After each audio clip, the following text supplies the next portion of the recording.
Is fiat currency dead? When first crypto money appeared on the market, it faced two different prophecies. Some predicted a quick death of the new type of currency. Others, meanwhile, praised Bitcoin and assured it would inevitably replace our usual fiat money. Let's find out where we stand now, 12 years later. And should we hear bells tolling for our usual currencies anytime soon?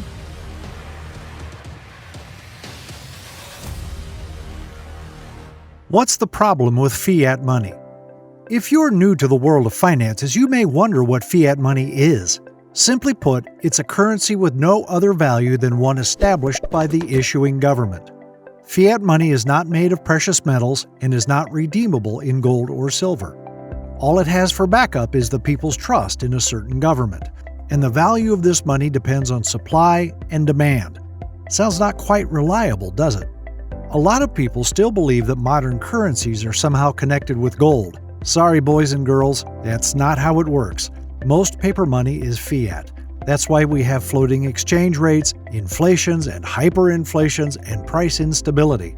Some of you may even have witnessed the failure of certain fiat currencies: the Argentine peso, Belarusian ruble, Zimbabwe dollar, and the Peruvian inti. No wonder a high percentage of the population is constantly worried about the future of their economic status. Why fiat and crypto are not the same. Since the appearance of Bitcoin, we are facing a totally new stage of money evolution. The whole concept of cryptocurrencies is different from anything we've known about money before. It's not issued by any government, it's not minted or printed, and it has a predicted and limited quantity. Of course, such a new idea wasn't quickly accepted. To trust a completely new type of currency, one should understand the technology of its creation and the rules of its functioning. A lot of people still don't. Some critics advocate the thesis that cryptocurrencies are just another form of fiat money. They point to the fact that crypto is also not backed by gold or other commodities. Another argument is that cryptocurrencies have some degree of centralization, just like fiat money. But perhaps we should take a look at differences, not similarities. Unlike fiat currencies, cryptocurrency is not related to the economy of a certain country. It can be transferred without bank approval. It's not obligatory to use anywhere. It's not controlled by outsiders. So you may call crypto a fiat money or, for example, non-sovereign fiat currency. However, all the differences will still be there. What's the deal with those currencies now?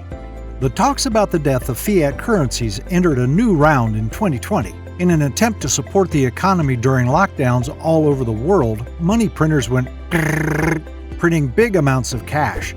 Some expected significant inflation after such a cash flood and hence the failure of usual money. However, the big inflation is still not there, or at least not everywhere.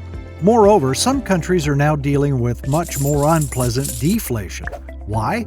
Well, monetary policy is not so straight, print more money, get some inflation. First of all, banks are now holding bigger amounts of cash in their reserves. Secondly, the pandemic has not only resulted in an increase of money supply, but it also changed our spending patterns. People tend to spend less and hoard more.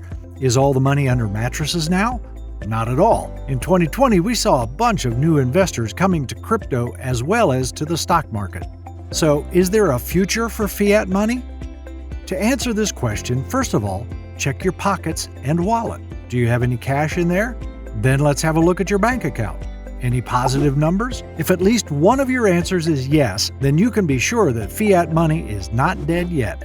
And although we're witnessing the slow but unstoppable decline of cash in favor of digital money, the mass switch to crypto money seems to be far ahead of us. There are a few reasons for this.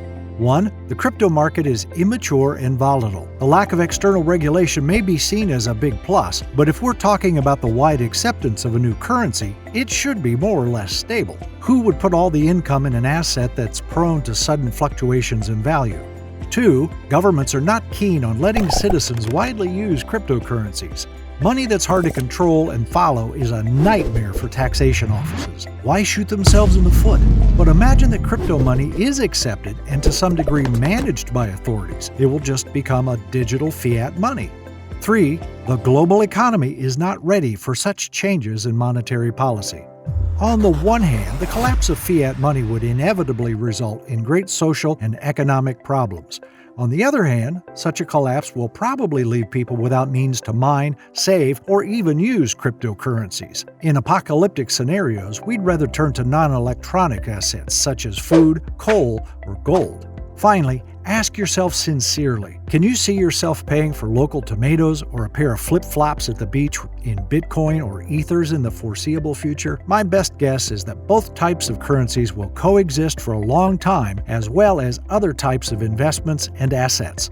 Long live the diversification! That's all for today's video. I hope you find it interesting and helpful. Let me know what you think about the future of fiat and crypto money in the comments below. Thanks for watching. And don't forget to subscribe so you don't miss any of our new videos. Power.